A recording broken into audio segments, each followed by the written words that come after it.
10 years ago, my wife ran off with my own younger brother, taking all our savings and leaving a cold letter on the kitchen table. I turned to my parents, hoping for some comfort, but they defended him, saying it was my fault, I who failed to keep the family happy. They thought I would collapse. They thought I would never get back up, but they were wrong. I raised my son alone in the harsh Montana winter with calloused hands and a betrayed heart. 10 years later, they returned, cloaked in the guise of wealth and success, still mocking me. They had no idea that what awaited them was the very nightmare they had sown. Hello, my name is Theodore Grant. At 34, I'm no one special, just a mechanic working at Montana Alloy Works, where massive machines roar day and night.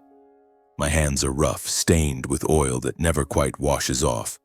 But my heart, I dare say, is still soft enough for the two most important people in my life. My wife, Catalina, and our little boy, Lucas. We live in a small rented apartment on the outskirts of Helena, Montana, a place with no glamour, but to me it's the whole world.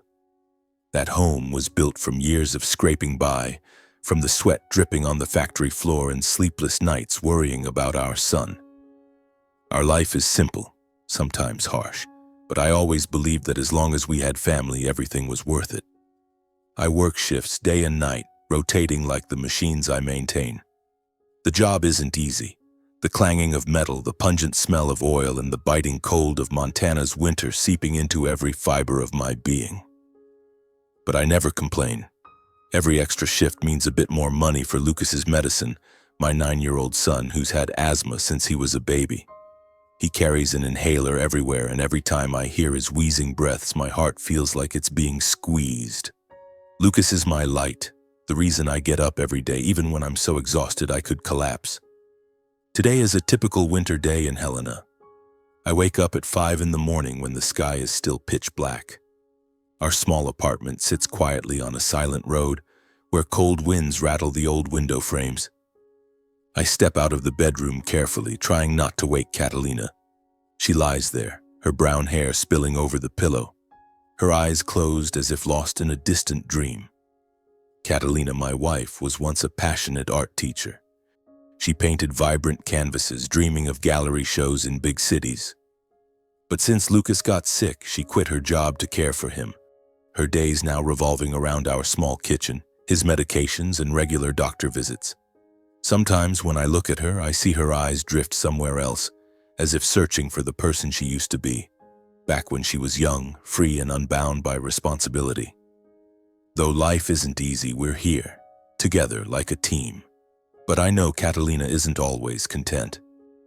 Some nights, when I come home late from a shift, I find her sitting alone in the living room, staring out the window with a distant look. I know she misses the old days, when she painted, hung out with friends, and lived in a big city full of lights. Helena to her sometimes feels like a cage.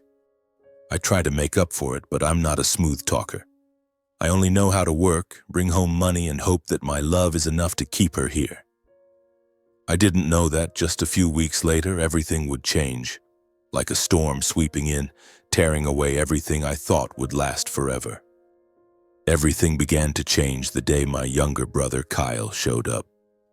He was 28, young and flashy like a misplaced pop star in the dreary town of Helena. Kyle had been living in Billings, where he bragged about lavish parties, wide connections, and grand dreams I could never quite understand. While I was a quiet mechanic, head down and working hard, Kyle was always dressed sharply, smooth-talking, and had a way of drawing everyone's attention. But this time, when he knocked on my door on a freezing winter afternoon, I saw a different Kyle. His eyes were still bright, but there was a weariness to them, as if his glamorous aura had been worn thin. "Ted, my man!" Kyle flashed a wide grin, hugging me like we were still two kids playing in the Butte fields. "Long time no see, how you holding up?" "Fine," I replied curtly. "What are you doing here?" Kyle shrugged, his smile unwavering. "Just needed a break, you know. The big city's suffocating. Plus, I missed Lucas." He pulled a shiny new spaceship model from his bag, the expensive kind I could never afford for my son. "For the kid," he said with a wink. Lucas ran out, his eyes lighting up at the sight of the gift. "Uncle Kyle!" He hugged him tightly, and I couldn't help but smile. Lucas always adored his uncle, and I didn't want to stand in the way. Kyle had a knack for making people happy, even me, though I hated to admit it. But deep down, I felt a small thorn prick my heart. Kyle always came like a gust of wind, bringing joy, then vanishing, leaving me with unanswered questions. In the days that followed, Kyle started coming over more often. At first, it was just short visits. He brought gifts for Lucas, told stories about the big city, and made our small apartment feel brighter. Catalina, who was usually quiet, started laughing more when Kyle was around. She asked him about fancy coffee shops, concerts, and the life she once dreamed of. I noticed it, but I told myself I was imagining things. Catalina was my wife, the one who'd stood by me through thick and thin. She wouldn't change, not because of a few glamorous stories. But then Kyle started showing up when I wasn't home. I remember one time coming back from an exhausting overnight shift, barely able to keep my eyes open. I found him in our living room, chatting and laughing with Catalina. The dim yellow light illuminated her face, and I noticed she was wearing a dress she rarely wore at home. The green one she loved when she was younger. "Kyle came to fix the faucet," she said, her voice a little rushed. "It's been leaking since last week." I nodded, saying nothing, but the unease grew stronger. Kyle laughed, clapping me on the shoulder. "You're the real hero of this family, Ted. Working like a mule and still taking care of your wife and kid." His words sounded like praise, but I sensed a hint of mockery. I shook my head, telling myself I was just tired and overthinking. Then another time, as I opened the front door, I overheard Kyle saying, "You deserve better than this town, sis-in-law." Catalina laughed, but that laugh made my heart clench. In the weeks that followed, things slowly shifted. Catalina started paying more attention to her appearance. She bought new lipstick, something she hadn't used since she stopped teaching. She'd stare at her phone, lost in thought, then quickly hide it when I walked in. Once I heard her giggling in the living room, her voice soft in a way I thought was reserved for me. I asked her, trying to keep my tone calm, "You okay, Kat?" She looked at me, her eyes flickering with unease. "I'm fine, honey. Just a funny text from a friend." But I knew it wasn't true. I saw the distance in the way she avoided my gaze, the way she spoke less when we were together. Our dinners, once a time for the family to gather, grew quiet. Lucas still chattered about school, but Catalina only nodded, her mind elsewhere. I'm not good with words. I don't know how to say sweet things like Kyle, don't know how to make Catalina laugh like he does. I only know how to work, bring home money, and hope my love is enough to keep her. But small conflicts started piling up. One time, Lucas's medical bills were higher than expected, and I had to take on extra night shifts. Catalina sighed, her voice bitter. "You're always at the shop, Theodore. I'm here alone, handling everything." I wanted to explain, to say I was doing it all for Lucas, for her, but the words stuck in my throat.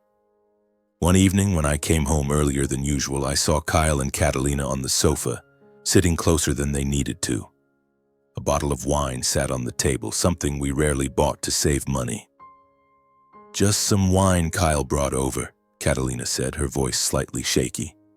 Kyle grinned, winking. "Just chilling, big bro. Life's too short." I nodded, but inside I was burning. I started noticing small things, the texts Catalina hid, the way she'd go out to run errands but come back with an unusually bright look in her eyes. I saw Kyle at our house too often, even when Lucas was already asleep. Whenever I asked, she had an excuse. Kyle fixed the lamp. Kyle helped Lucas with homework. But I'm not stupid. I felt the change, like a cold wind blowing through our home. Work got heavier. The long night shifts left me drained, but I couldn't stop. Lucas needed medicine, doctors, a father who wouldn't give up. But every night driving home under the pitch-black sky, I felt lonelier than ever. I started to doubt, not just Catalina, but Kyle, the brother I thought would never hurt me. Yet I kept those doubts to myself because I was afraid. Afraid that if I spoke them aloud, everything would shatter. Lucas was my only light. He stayed cheerful, still asking me about everything he was curious about. One night as I bathed him, he grabbed my hand, his voice soft. "Dad, is Mom happy?" She seemed sad a lot. I hugged him, not knowing how to answer. Inside, a storm was brewing, and I didn't know how to protect our home. The days that followed felt like walking through fog. At Montana Alloy Works, I buried myself in work, letting the roar of the machines drown out the doubts screaming in my head. But every time I came home, our small apartment no longer felt like a home. It was like a stage where Catalina played the role of a devoted wife, but her eyes had changed, distant, as if she were in a place I couldn't reach. I tried to hold on. I asked her about her day, suggested we take walks like we did when we were newlyweds, but she only gave me faint smiles, saying she was busy, that Lucas needed her. I wanted to believe her. Wanted to believe everything was fine, but my heart kept sounding alarms. Kyle kept coming over, bringing shiny gifts and stories that made Lucas light up with laughter. But I noticed the way he looked at Catalina, the way she returned smiles that she used to give me. I told myself I was imagining it, that our love was strong enough to overcome any doubts. But every night, lying in bed, listening to Lucas's steady breathing from the next room, I felt a growing void between me and her. Then one afternoon, everything crumbled. That day, my shift was canceled because a major machine at the shop broke down and management sent us home early for repairs. I drove back, relieved at the rare chance to spend time with Lucas and Catalina earlier than usual. The cold of Helena seeped through my jacket, but I didn't care. I thought about sitting by the fire, listening to Lucas talk about his school stories. I opened the door, stepped inside, and my world shattered. Under the dim yellow light of the living room, I saw them. Catalina and Kyle sitting close on the sofa, her hand resting on his, their eyes locked as if no one else existed. An open bottle of wine sat on the table, 2 glasses glinting with red. Their laughter died as I walked in. Catalina flinched, her face paling, while Kyle just looked at me, a flicker of defiance in his eyes.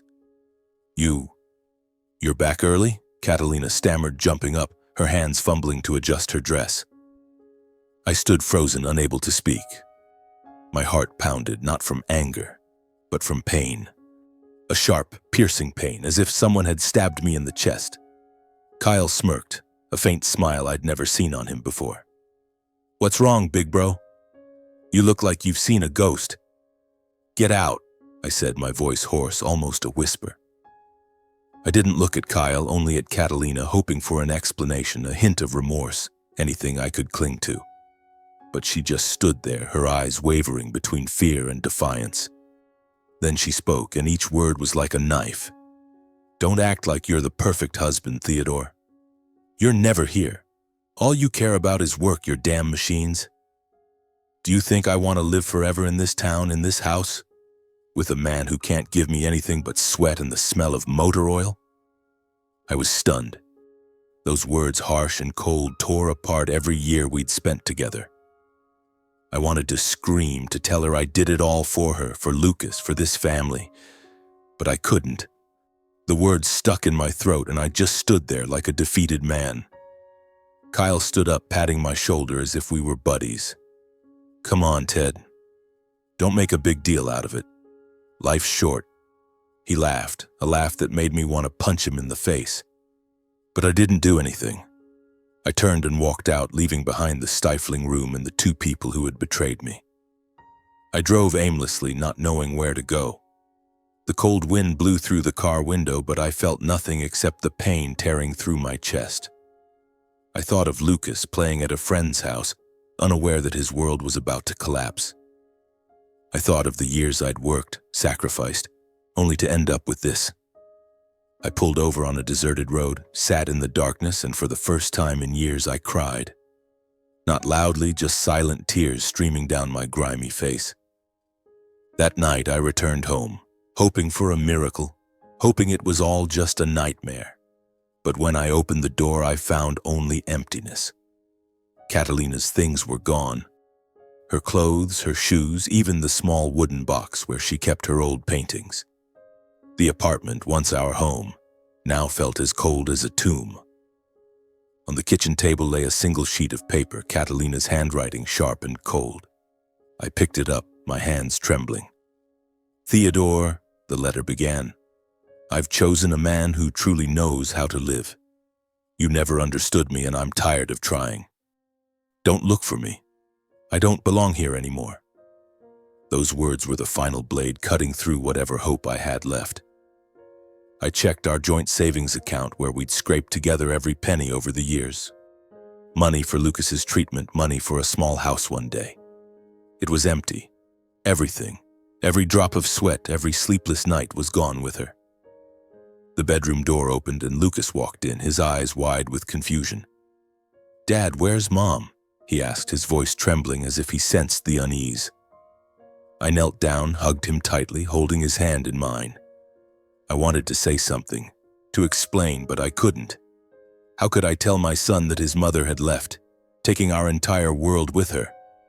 "I'm here," I whispered, my voice choking. "I'll always be here, Lucas." Since that fateful evening, I barely ate or slept. At night, I lay on the sofa, staring blankly at the ceiling where the echoes of our family's laughter once rang. Now there was only the howling wind through the window and the wheezing breaths of Lucas from the next room, reminding me that he still needed me, even as I was falling apart. The neighbors started talking. Curious glances and whispers followed me as I passed by. Heard his wife ran off with his brother. Poor guy, but who knows, maybe he wasn't good enough. Each word was like a knife slicing into my pride. I wanted to scream, to smash everything, but I only bowed my head, clenched my fists, and kept walking. Work at Montana Alloy Works was the only place I could escape. I threw myself into the machines, checking every bolt, every gear, as if they could fix my broken life. But when each shift ended, I had to face the empty apartment, with Catalina's letter still lying on the kitchen table like a scar that wouldn't heal. I couldn't bring myself to throw it away, nor could I bear to read it again. It sat there, a constant reminder that I had lost everything. My wife, my savings, my trust. In my desperation, I decided to turn to my parents. I thought no matter what, they would understand. They would be furious with Kyle, comfort me, or at least help me find some semblance of justice. I called ahead, my voice trembling. "I need to talk. I'm coming over." My mother responded, her tone flat. "All right, come by." No questions, no concern, but I still held on to hope. I needed someone, anyone, to be on my side. I drove for over an hour from Helena to the old house on the hill south of Butte, where Kyle and I grew up. The winding, snow-covered road took me through familiar fields. The house came into view, old and quiet, with smoke rising from the chimney. I stepped inside, feeling like I was returning to childhood, but the warmth was gone. My father sat by the fireplace, his eyes fixed on a newspaper. My mother was in the kitchen kneading dough. They looked at me, nodded, but asked nothing, as if I were just a passing visitor. I sat down and poured out everything.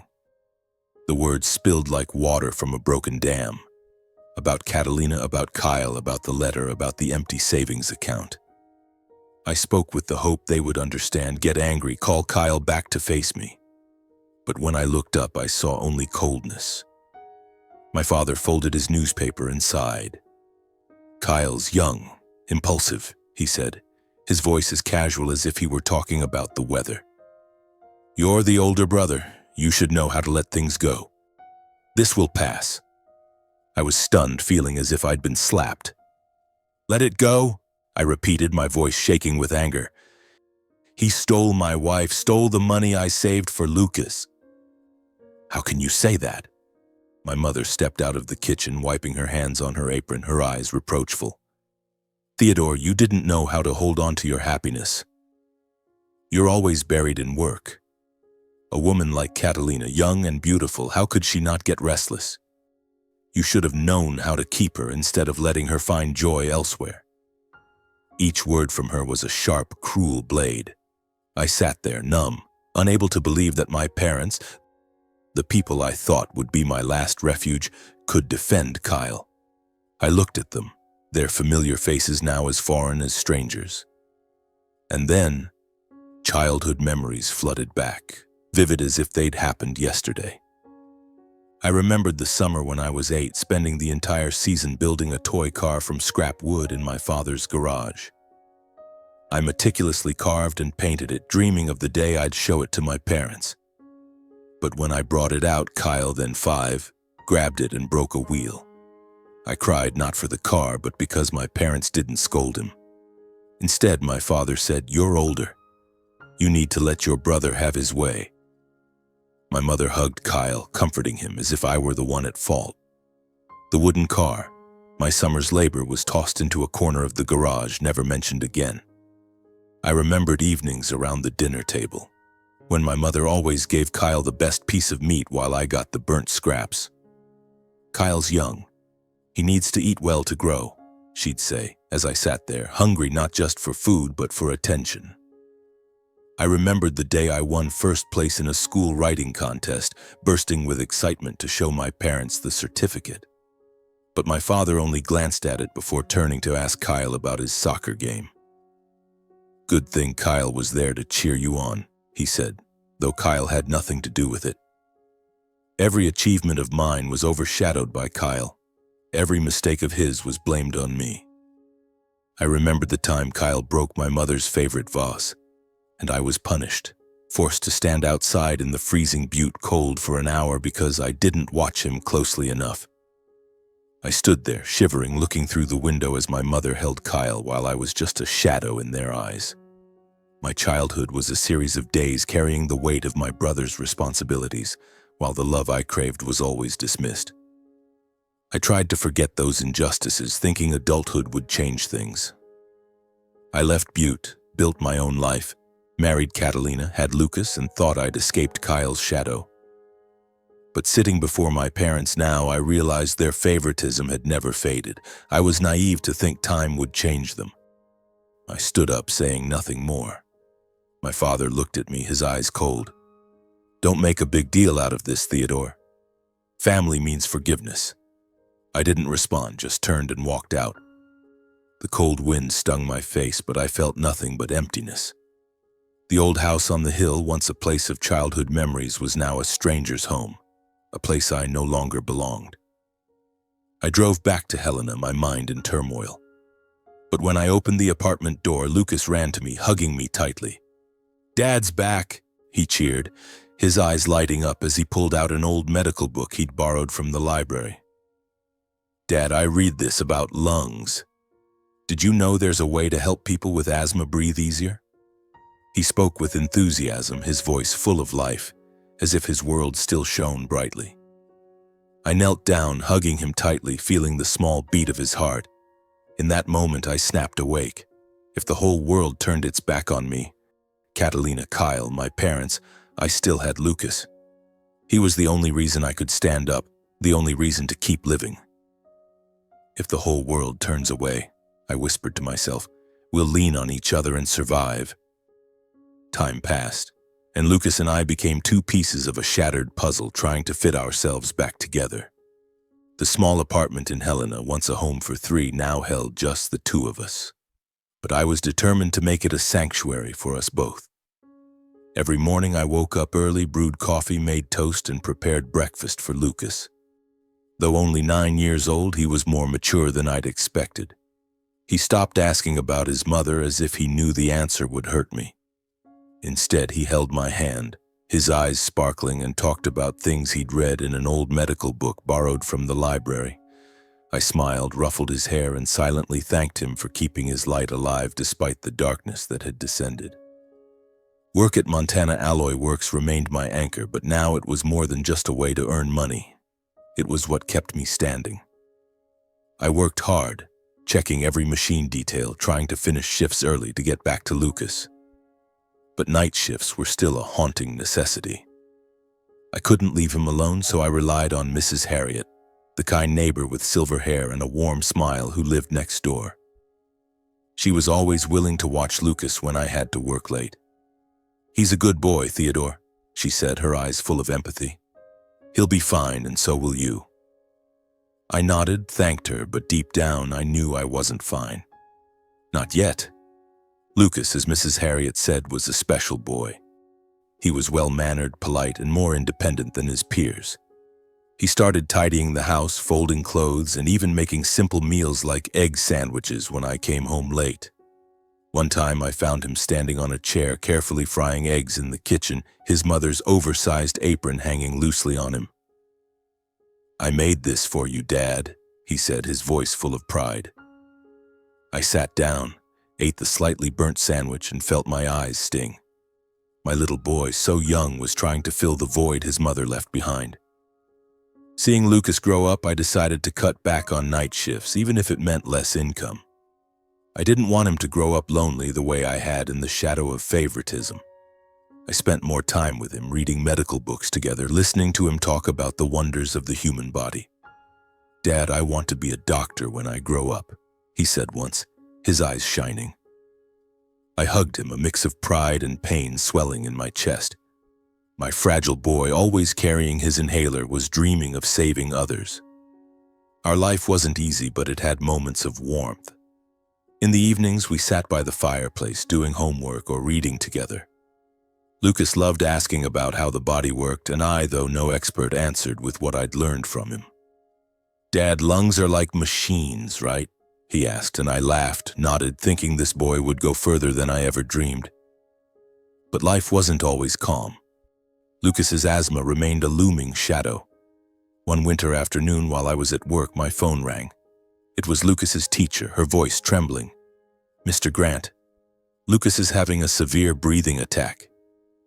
He's been taken to the hospital." My heart stopped. I dropped everything, rushed out of the shop, and drove through Helena's thick snow. The biting cold cut through me, but I felt nothing but fear. When I reached the hospital, I saw Lucas on a bed, his face pale, an oxygen mask covering half of it. I grabbed his hand, trembling, silently praying. "I'm here, Lucas. Dad's here." Thankfully, the doctors saved him in time. After a few days of monitoring, Lucas recovered, but I didn't leave the hospital for a moment. I sat by his bed, holding his hand through the night, watching his weak breaths grow steadier. In the darkness of the hospital room, I vowed it wouldn't happen again. I would do everything to keep him healthy, to give him a future. As time passed, Lucas grew stronger with proper treatment and a healthier lifestyle. He became active and sociable, a far cry from the frail boy of years past. He excelled in school, especially in science, always bringing home thick medical books. "I want to help people who struggle to breathe like I used to," he said, his voice firm as if it were his life's mission.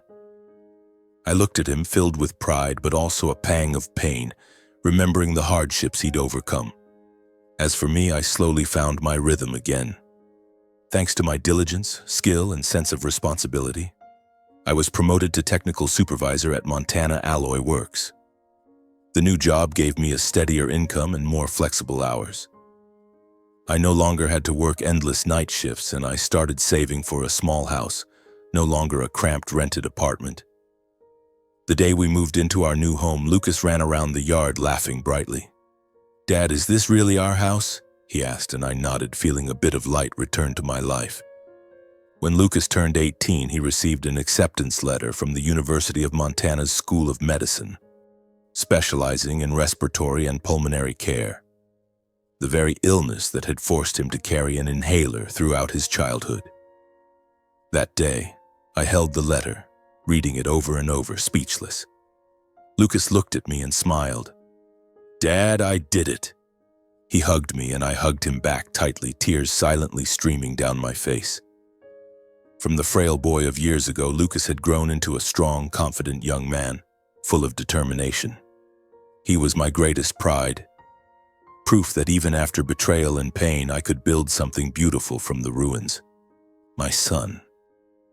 10 years have passed since Catalina and Kyle left, taking my entire world with them.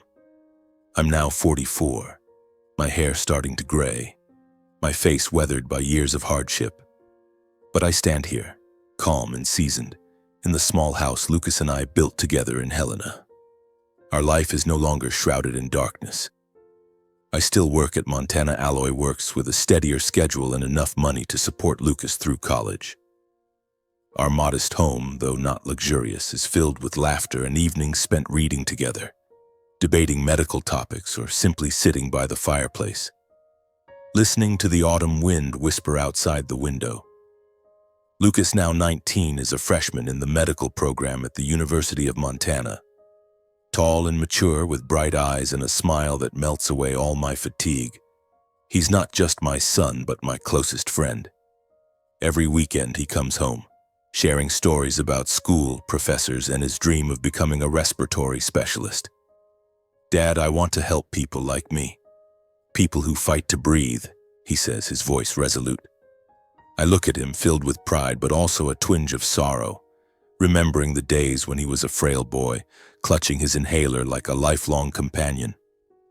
One autumn weekend morning, Helena glowed with the golden hues of maple leaves. Lucas and I decided to visit Helena Crossing Mall to buy books and some school supplies for him. He eagerly pulled me into the bookstore, his eyes lighting up as he scanned shelves of medical texts.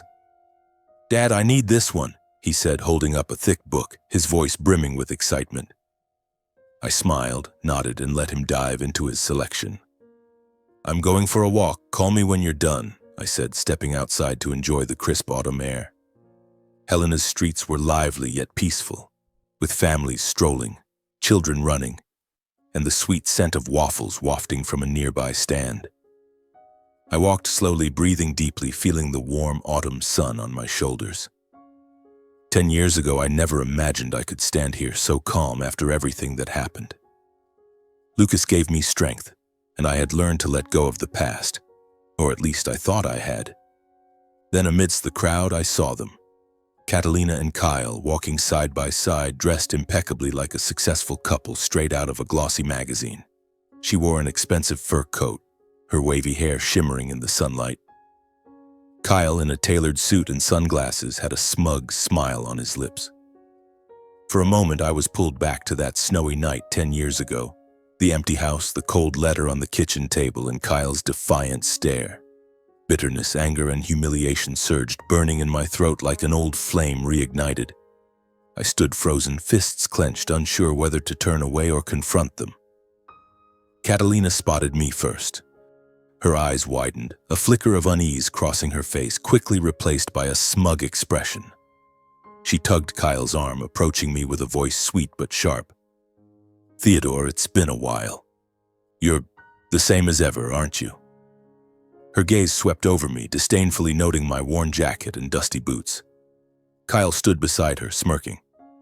"Big bro, still slaving away at that shop? How's life treating you? Still getting by?" They launched into a performance, as if I were the audience for a well-rehearsed play. Catalina bragged about their European vacations, their luxurious apartment in Billings, and the free life she'd always dreamed of. Kyle chimed in, boasting about his successful business, his big connections, and the money flowing in like water. Then he looked at me, his tone mocking. "And you, Theodore? Still looking after that sickly kid? Pretty pitiful." I wanted to scream at them, to tell them they knew nothing about me, about Lucas, about what we'd overcome. But I stayed silent, knowing words wouldn't change anything. Just then I heard a voice. "Dad!" Lucas approached, wearing his medical school blazer, a thick medical book tucked under his arm. He stood beside me, his gaze calm but proud, like a true man. Catalina froze, her mouth agape, disbelief in her eyes. "Lucas?" she whispered, her voice trembling. Before her was no longer the frail boy clutching an inhaler, but a tall, confident young man with eyes that held no resentment, but also no forgiveness. Kyle looked down, avoiding my gaze, his smug smile gone. Lucas stood tall, his voice clear, each word ringing in the quiet air. He recounted everything, things I later told him about the year he was 9, when his mother abandoned us in an empty house, taking our money and leaving a cold letter behind. Then he spoke of his father, the man they mocked who raised him, gave him life, education, and the chance to become who he was today. He held his head high, his voice steady but his eyes blazing, as if declaring, "We don't need pity, nor do we need your approval." We've found true happiness."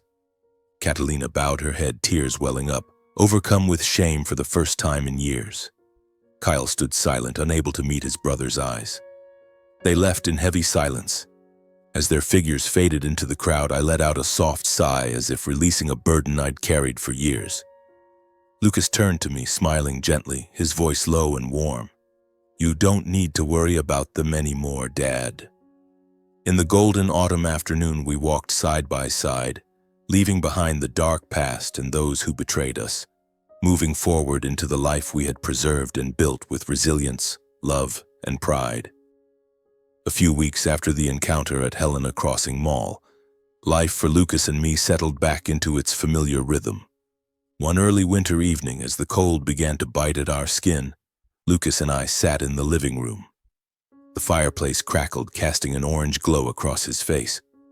Lucas was reading a medical book, carefully jotting notes in the margins, occasionally looking up to ask, "Dad, do you know how many alveoli are in the lungs?" I laughed, shaking my head, pretending to be annoyed. "You think I'm a doctor or something?" He burst out laughing, a clear, bright sound that melted away all the heaviness inside me. Moments like these, however small, were why I kept living, kept fighting. Then the landline rang, cutting through our conversation. The screen displayed an unknown number, no name. I glanced at Lucas, who shrugged, signaling me to pick up. I hesitated for a few seconds, a bad feeling rising in my chest. Finally, I lifted the receiver, my voice cautious. "Hello?" On the other end, a voice spoke, slow, cold, but dripping with smugness. It was Kyle. "Big bro," he said, drawing out the words as if savoring them. "It's been a while, hasn't it? You should thank me, you know. Thanks to me, you saw Catalina's true colors, right? I even helped you get revenge, didn't I?" He let out a dry laugh, a sound that sent chills down my spine. "She's got nothing left, Ted. Nothing." I froze, my hand tightening around the receiver. "What are you talking about, Kyle?" I asked, my voice trembling with anger and confusion. But the line went dead, leaving only the monotonous beep in the silence. I stood there, heart pounding, a sense of dread gripping my chest. Lucas looked at me, his eyes worried. "Dad, who was that?" I shook my head, unable to answer because I didn't understand what was happening myself. Minutes later, a frantic knock echoed at the door, urgent and desperate. I walked over, opened it, and froze. There stood Catalina. Gone was the poised, glamorous woman I'd seen at the mall. She was haggard, her hair disheveled, dark circles under her eyes, her face gaunt as if life had drained her dry. Her thin coat was torn at the shoulder, her shoes caked with mud, and her eyes, once sharp and cold, now held only desperation. Despite the resentment still burning inside me, I couldn't leave her standing in the cold. "Come in," I said, my voice hoarse, opening the door wider. Lucas stepped out from the living room, standing silently behind me, his gaze cold but not scornful, as if he'd prepared for this moment. Catalina looked at him, her eyes flickering with unease, but she said nothing, only lowering her head as she stepped inside. She sat down, her trembling hands clutching each other. Then she broke down, her choked sobs shattering the quiet of the house. "Theodore, I have nothing left," she said, her voice breaking. She poured out everything, as if tearing open old wounds. She spoke of her life with Kyle in Billings, of his sweet promises, investment projects, companies that would bring wealth and prestige. She had believed him, transferring all her savings into his name, thinking it was business capital. But just weeks after returning to Helena, Kyle vanished. She searched everywhere, only to discover he'd run off with a younger woman, taking all the money and documents with him. The success Kyle had bragged about at the mall was a hollow facade. He was drowning in debt, hunted by creditors. After leaving Helena, he'd convinced Catalina to take out loans in her name to buy a house in Billings, claiming it was the first step for a new venture. But it was all a ploy for him to borrow more and squander it recklessly. When the bank discovered the unpayable loans, the house was foreclosed and Catalina lost everything: her home, her money, and the last shred of her dignity. "I have nowhere else to go," she said, her voice shattered, tears streaming down her face. You're all I have left, Theodore. I looked at her in silence.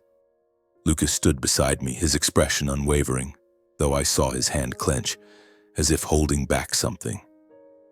In our small house, the three of us sat in silence. I remembered the letter she left behind.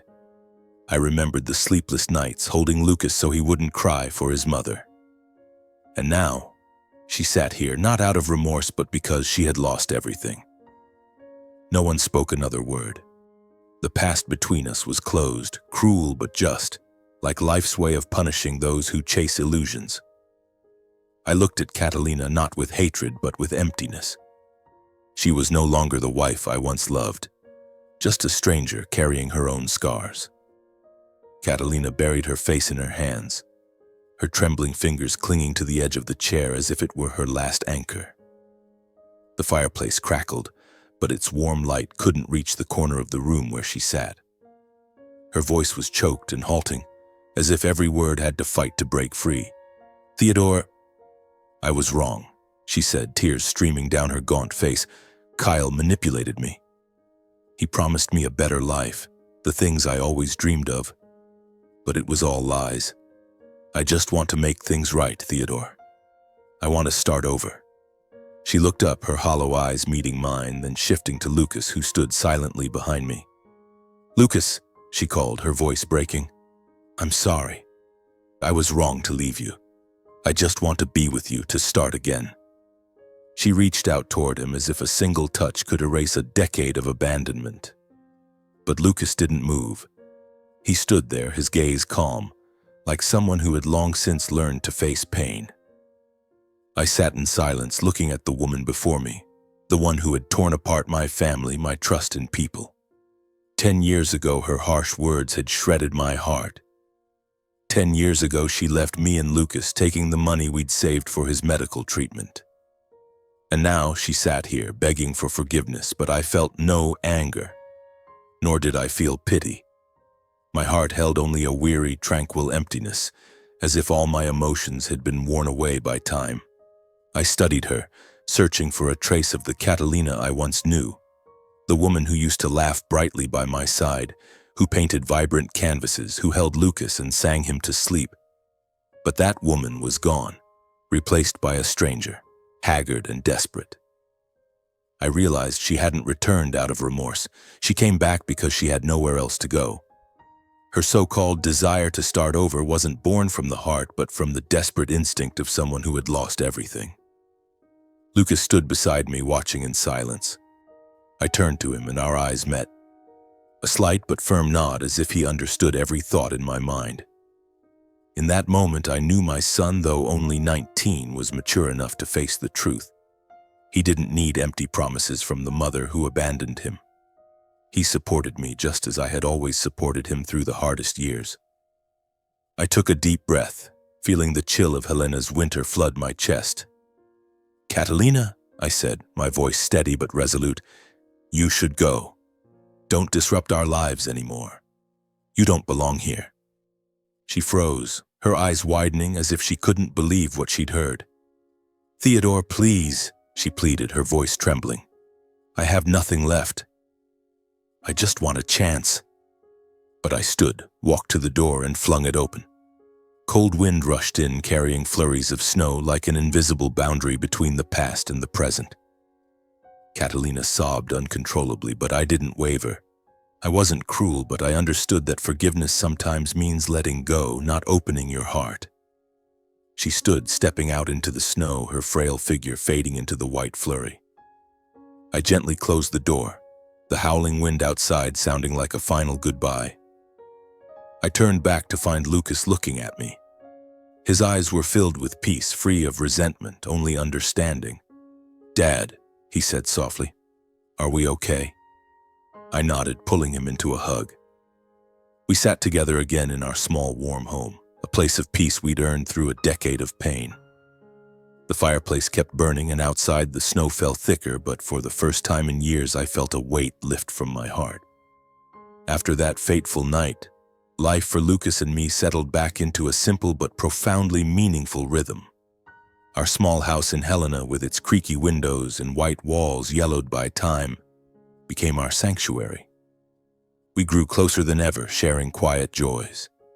On weekend evenings when Lucas came home, we'd sit by the fireplace, and he'd tell me about his lectures, how doctors save lives, and his dream of helping those who struggle to breathe find their rhythm again. "Dad, today I learned about oxygen therapy," he said, eyes sparkling. "It can save people like me." I listened, smiling, my heart swelling with joy. As time passed, Lucas grew not just physically but in spirit. He graduated from the University of Montana's School of Medicine with honors, an achievement I knew he'd poured his heart and mind into. On graduation day, I stood in the stands watching Lucas step up to receive his diploma, his black gown fluttering in the breeze. He turned, scanning the crowd for me, and smiled. The same smile of the boy from years ago, now a man. My eyes welled up, not just from pride, but from the realization that every effort, every sacrifice, the late-night shifts, the days wrestling with pain, had been worth it. I clapped, my throat tight, knowing that if I'd done one thing right in my life, it was raising Lucas to become the person he was today.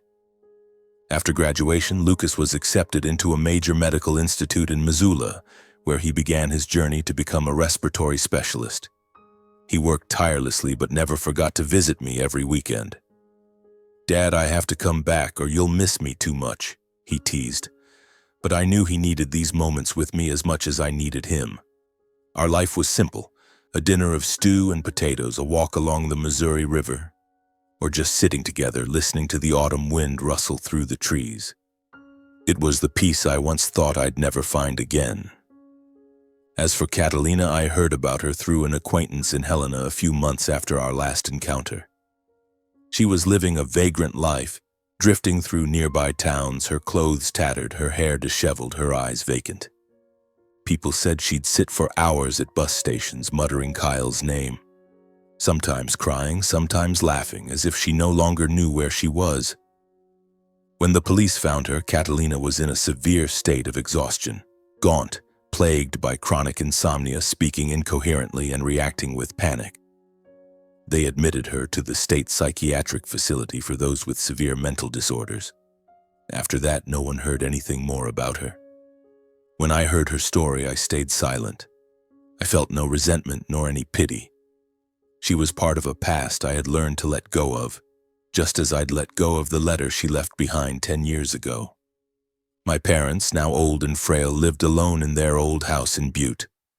After Kyle vanished, taking their illusions with him, they finally saw their blindness. Once my mother called, her voice trembling. "Theodore, I'm sorry." I didn't know Kyle would do that, but I only replied briefly, politely but distant. "I'm fine, don't worry." I no longer held grudges or wanted to dig up old wounds. I just wanted peace for me and Lucas. I called to check on them occasionally, but our conversations were short. More duty than affection.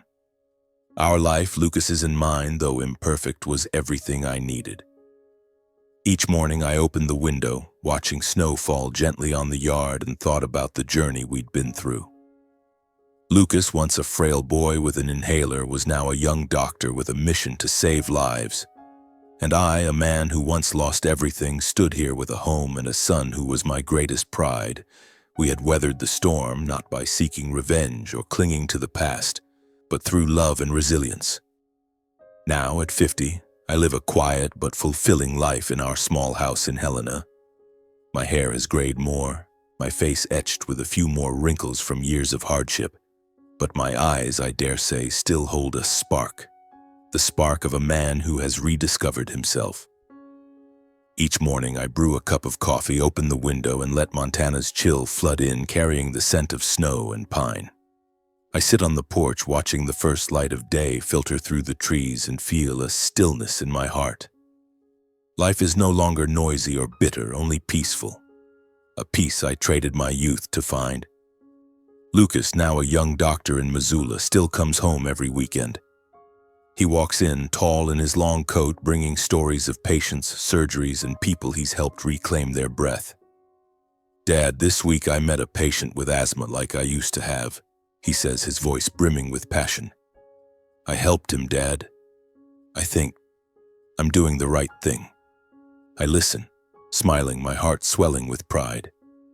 From the boy who trembled through asthma attacks, clutching his inhaler like a constant companion, Lucas has become someone who brings hope to others. He's not just my pride, but proof that even the deepest wounds can heal if you don't give up. On weekend evenings when Lucas is home, we talk about everything, from medicine to old memories. He loves sharing advances in asthma treatment, lessons from his professors in Missoula, and his dream of opening a clinic for struggling patients. "Dad, I want to help people who can't afford medicine like you did for me," he says, his eyes shining. I nod, saying nothing, but inside I know he's inherited the kindness I've always tried to hold on to, despite life's betrayals. Looking back on my journey, I understand that some wounds never fully fade. Catalina's letter, Kyle's defiant stare, my parents' coldness. They linger like faint scars on my heart. But time and compassion have taught me how to stand again. Forgiveness, I've learned, isn't about forgetting. It's about not letting the past control you. I didn't choose revenge or cling to those who left. Instead, I chose Lucas, chose love, chose to live kindly despite life's cruelty. I recall one winter morning when I found an old diary in a drawer. Its yellowed pages chronicled those stormy days, the nights I stayed up, holding Lucas so he wouldn't cry for his mother, the days I worked to exhaustion to afford his medicine. In it I wrote of pain, of betrayal, but also of Lucas, the boy who gave me a reason to keep going. I flipped to the last page where I'd written a line I'd never read aloud. "Even if the world collapses, I still have Lucas, and that's enough." I closed the diary, tucking it away with an old photo of me, Catalina, and Kyle, a keepsake I didn't need to bury but no longer had the power to hurt me.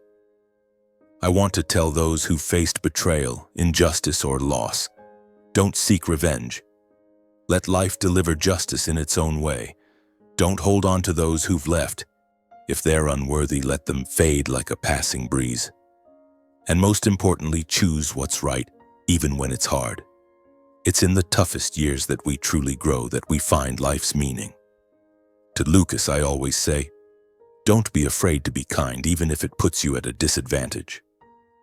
Kindness may not win you immediate victories, but it lets you sleep at night without shame. He nods, smiles, and I know he understands. He's grown up with an open heart, untainted by the bitterness of past hurts. Each time he talks about his patients, about those he's helped, I see in him a better version of myself, a man who doesn't let pain define his life. One afternoon, I stood on the porch watching Lucas play with the neighborhood kids in the yard. He was teaching them how to make a kite, laughing loudly as it soared into Montana's sky. The sunset bathed his hair, my face in a warm glow, a reminder that we'd overcome the darkness. I thought of the years gone by, of Catalina, Kyle, my parents, and realized something. Life can take much from you. Money, pride, even those you love. But if you hold on to kindness, faith, and love for those who stay, you've never truly lost anything. Lucas called from the yard, "Dad, come watch the sunset with me." I stepped out, standing beside him, watching the fiery sun sink behind the hills. In that moment, I smiled, the smile of a man who'd weathered a storm and found himself again. Our life, though simple, is proof that love and resilience can rebuild a home from the ruins of the past.